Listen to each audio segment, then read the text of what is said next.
welcome everyone to A to C Stitch with me, number 46. In this A to C Stitch with me, I am stitching this whole project on camera. That's at least the plan. So everything you see now, I have previously stitched in the other episodes, the other 45 episodes of this A to C Stitch with me. What I am stitching is the Frosty Forest series by Cottage Needlework. This is part number 2 and it's called Snowy Deer.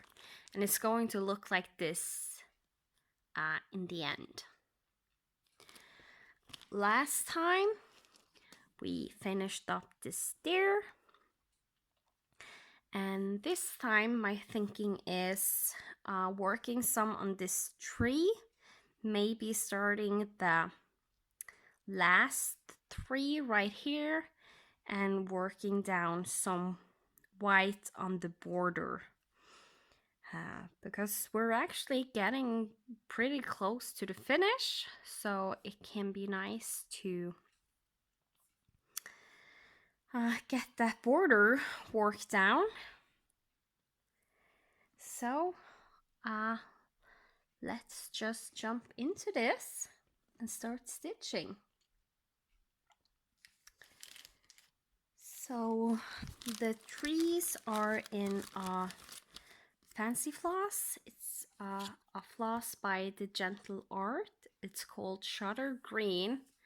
And there's like a nice variegation that I have no clue if you can see or not. But you can see it on the trees. It's really nice. And stitching with variegated floss, what I do is I cut the loop at the end right here. So I have one nice length of this floss. Then I pull that one out, take out 2 strands, and the left I will put on this hole right here. So I know the next time I'm getting a floss, I'm taking off one, and I always remember which end is where, so that they match up. Sometimes I will actually take it off the loop because then it's even easier to see that you have the two lengths is from the same direction, because with a variegated floss you want them to match up in the colors. So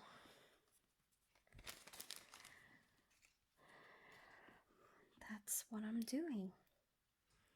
And I'm actually going to stitch a little bit different from what I'm usually doing, because I usually will go back and forth.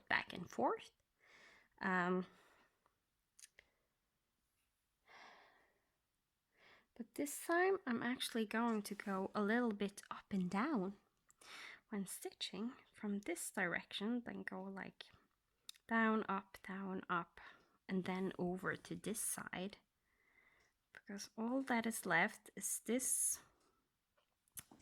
color on this side.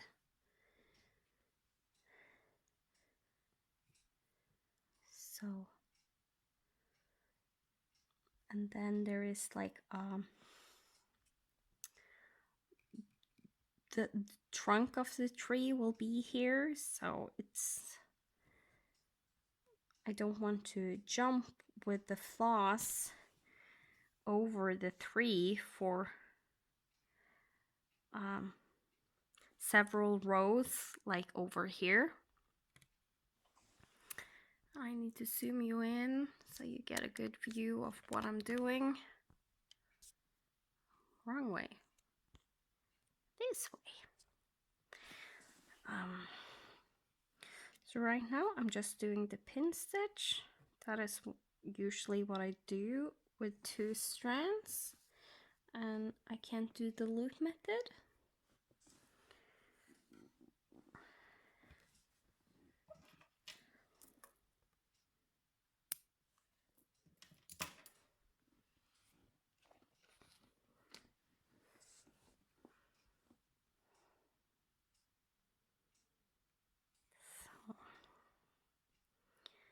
the information about where I got all the fabric and such from. It's in the first 2 episodes I talk about that. It's from a UK company called the Patchwork Rabbit. And they have a really great service that I have used a lot lately. Because here in Norway it can be difficult to get specialty floss. It's very expensive with DMC unless I buy it online. So just having the ability to have someone kit up the whole series of patterns and getting all the floss you need and not having to worry about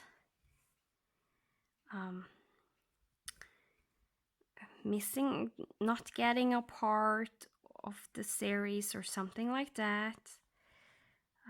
Getting all the buttons that's supposed to be in the series, and just getting everything that you need to stitch it and don't have to worry. It's really amazing for me.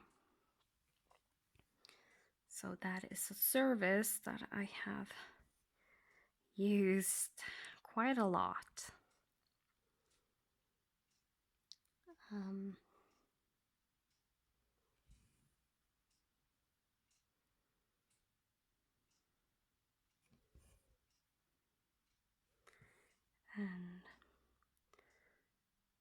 I want to keep using it, so instead of having like a subscription to Fancy Floss, I instead use it for getting patterns, getting everything I need in the patterns.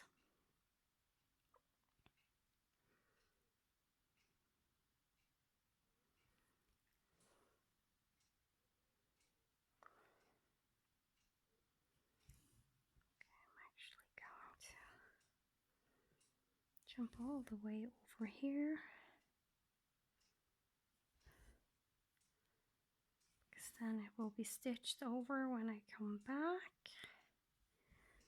so that the next time now that I need to jump, the jump isn't too far and it's a place where it will be covered with stitches.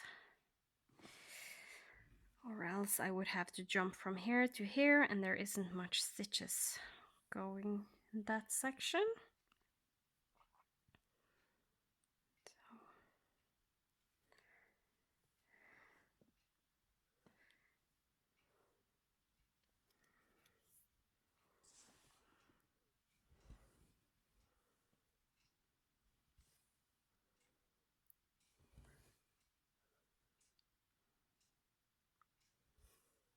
Need to railroad this stitch, I can see, because it doesn't want to behave. I actually think I have to go all the way out.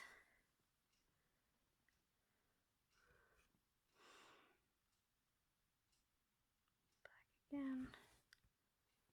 There it lays, at least a little bit better.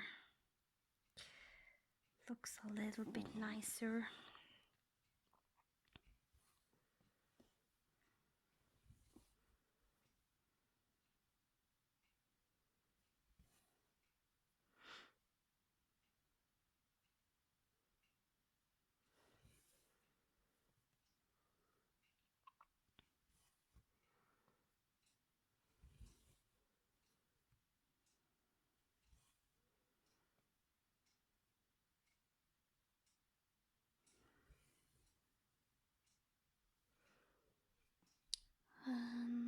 Let's see.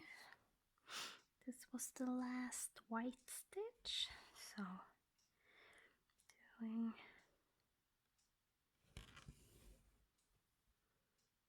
stitch underneath the stitch.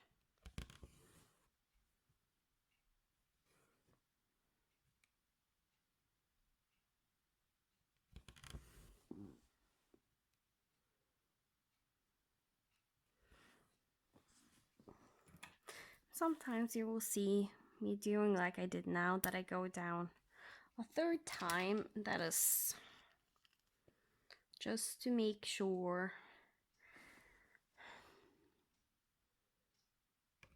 that the pin stitch is secure, especially when I'm doing it underneath another stitch.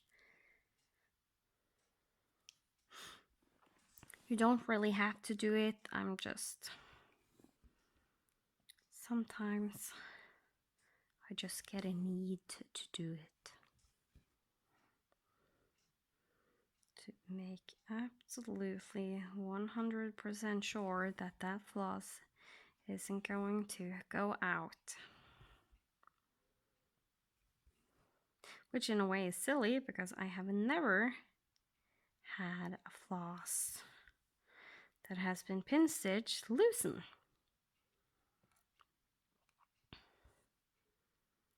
Like, I have a pin stitch that has loosened because I haven't done it correctly, but then I usually can feel it when I'm doing the pin stitch, so I will fix it before cutting or continue stitching.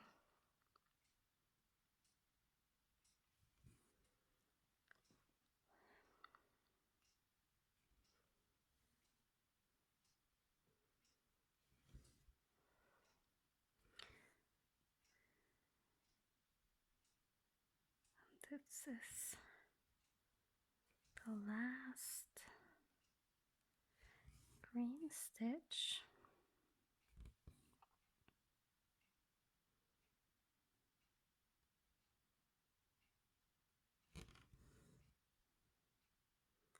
On this 3 right here.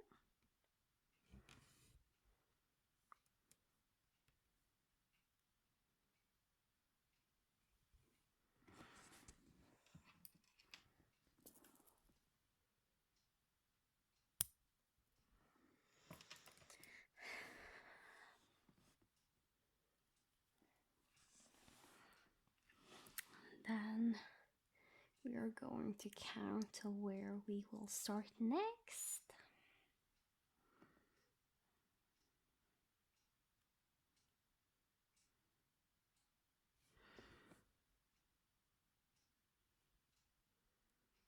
Here we will start our pin stitch.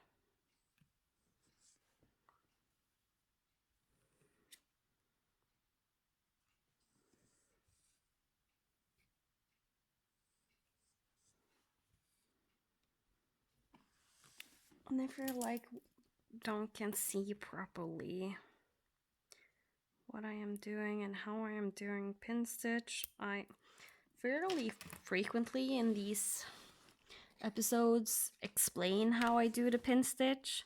So even though I don't explain it exactly now, there will most likely be a time in the future where I will explain it while stitching it.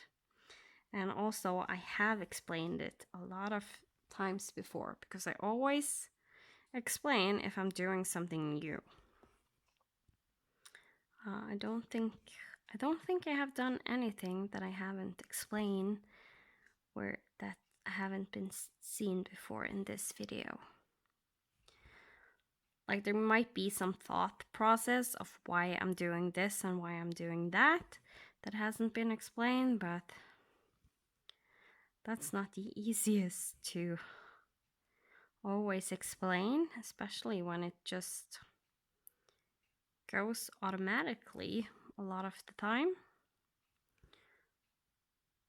I just did.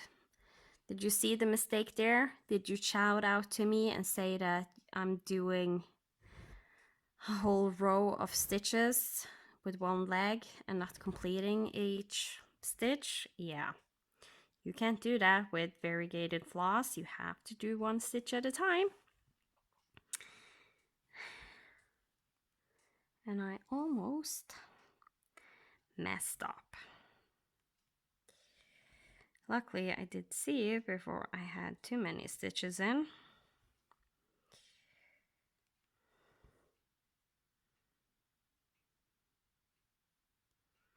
That is actually one of the main reasons I have been considering starting just to teach myself doing one stitch at a time all the time. So that won't happen. But I know that my stitches looks too nice when I'm doing one leg at a time and come back, rather than doing one X at a time. I know it looks better when I do a full length going back and forth. At least with me and my stitching, that looks better. So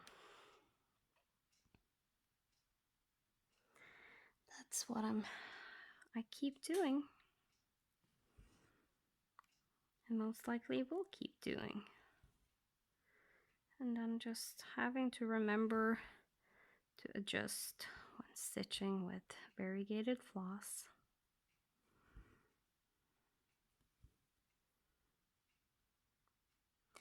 And also, I think it's easier doing one leg at a time when I stitch, just because that way I can do a length, one direction, pay attention, where I'm just doing one leg at a time. And then I don't need to pay attention going back, just completing all the X's.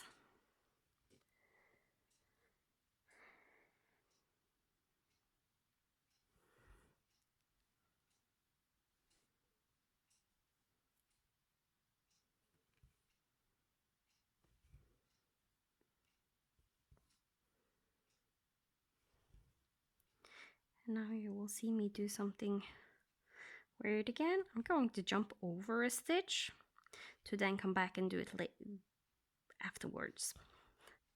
And that again is because where the floss is on the back trailing, I would rather have it here than going from here to down there, where there isn't any stitches right here. And up here there is stitches, so that's why I'm doing it up there instead of down here.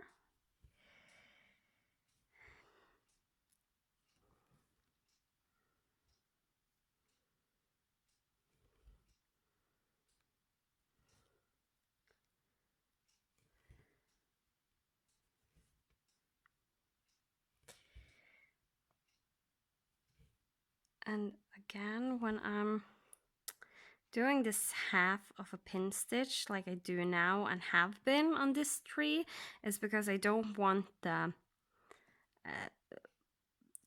floss on the back to trail behind where there isn't any stitches.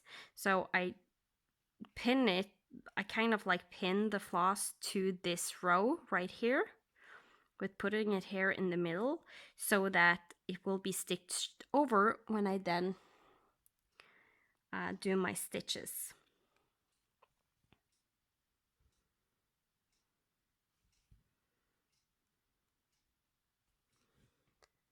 And this is the last row where the stitches is together, so I will go down and do the stitch that is underneath right here, so I don't have to jump over an open space when doing this row down here, because I already had done the stitches that is on this side of the trunk of the tree.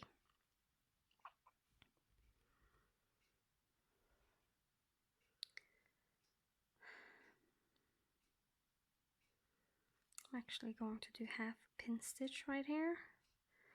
That's so I can do the stitch the way I usually do it, because I need to soon do a pin stitch.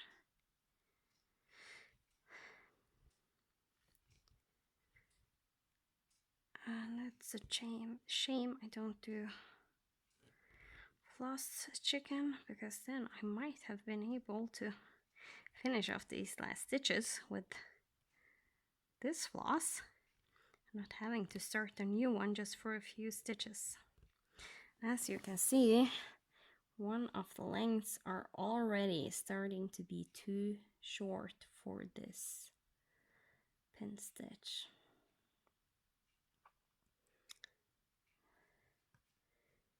I hope I can trick it on the back side. Just need to get the floss in the needle again. And then I pull it as far as I can without the shortest length of floss will pop out, giving just 1 or 2 millimeter left on that one, and then pull it up. And that's how you play floss chicken. A little bit at least, but it worked without me having to turn over my fabric. Okay. I'm going to jump over here to do the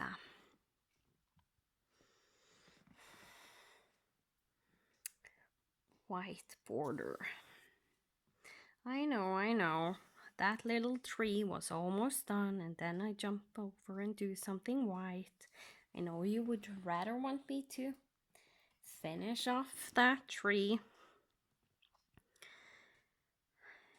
And actually, usually how I stitch, I would do that because I'm still stitching from the top down.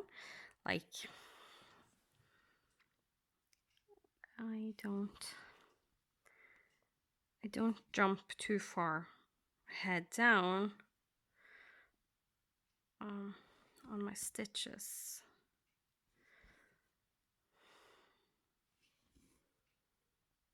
That was a bad explanation, but yeah, it's still stitching the top down. Because this has its own stitches above it, so it really doesn't matter if I stitch all the other stuff first.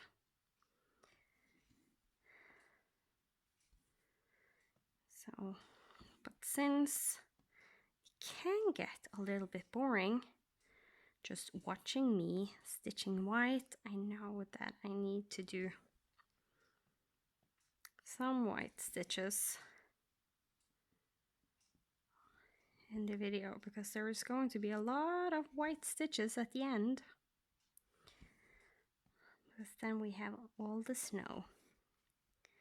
That will be really fun to stitch. Like, it's, I know most people don't put white in big blocks and fun together in the same sentence without having a word like not in there. But I actually do like it, because the way I don't have much trouble with stitching white. That's just me. I know that if it doesn't look 100% the way I want it to, it's just I need to railroad the stitches and then it will look fine. I also think stitching on linen helps when it comes to the stitches not looking 110% perfect, because they never will on linen. Since some of the weave is thicker than other parts of the weave, making it so some stitches are bigger and some stitches are smaller than the other ones.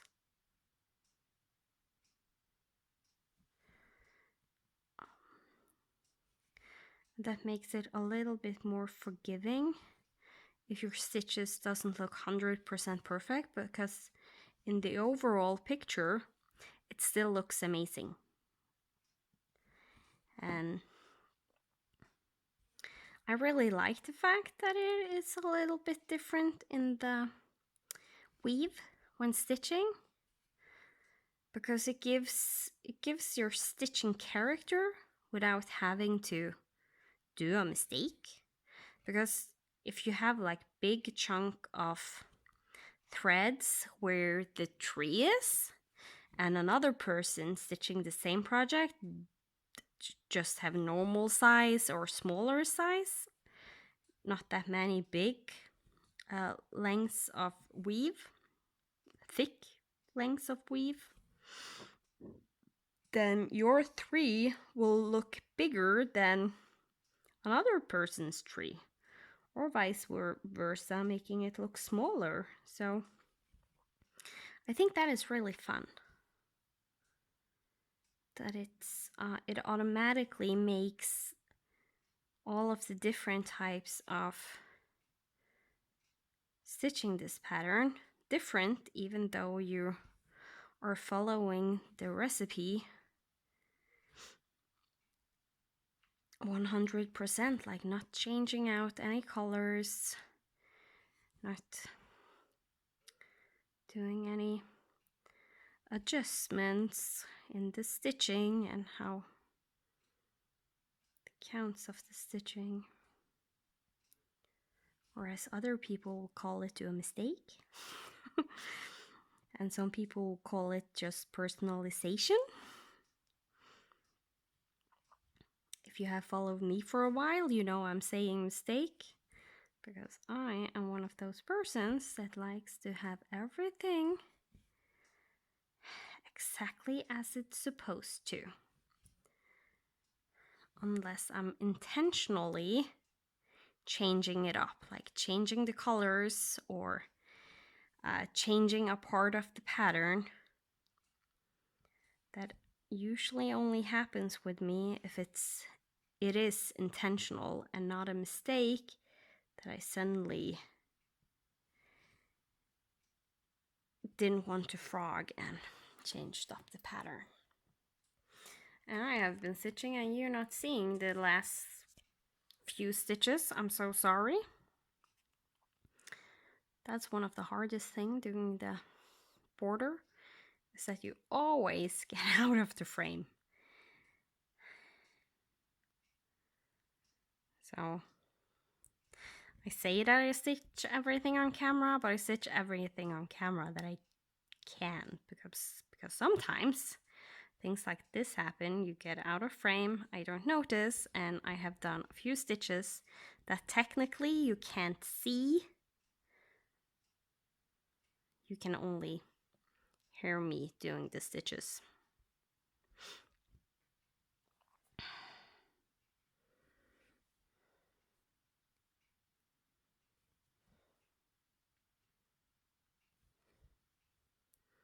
But that's okay.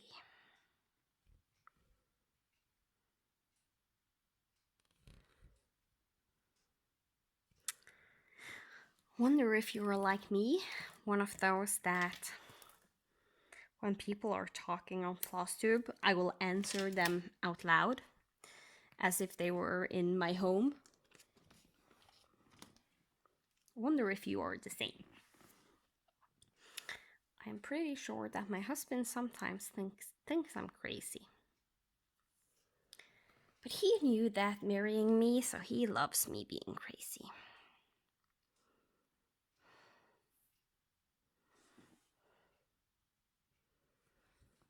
Because I'm not only doing that when it comes to FlossTube, in all honesty. I don't usually do that when it's TV shows and stuff. But I have done it a lot when we have watched YouTubers that are gaming on YouTube.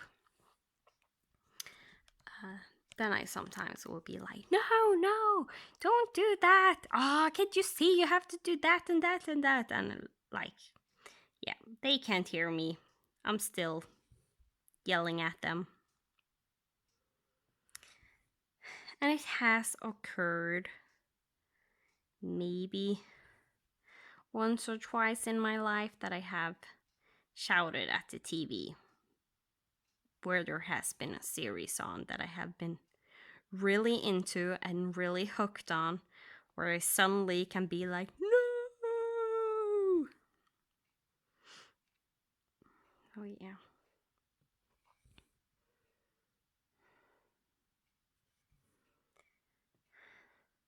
I actually even have done that to a book once. I was reading a book. I think I was a teenager at the time. We were on holidays, and I usually always read like 3 or 4 books on a holiday easily. When I'm out in the sun reading a book, that's what I like doing on a vacation.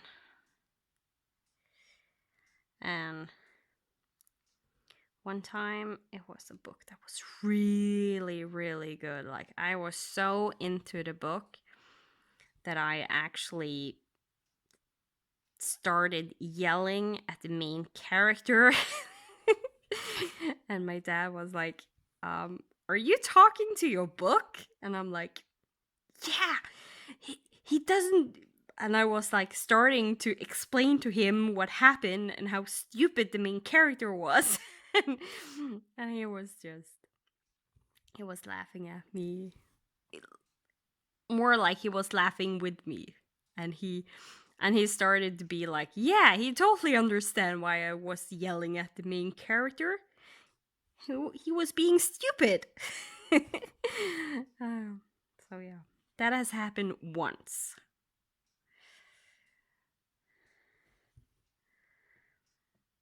So yeah, I have even shouted at my book.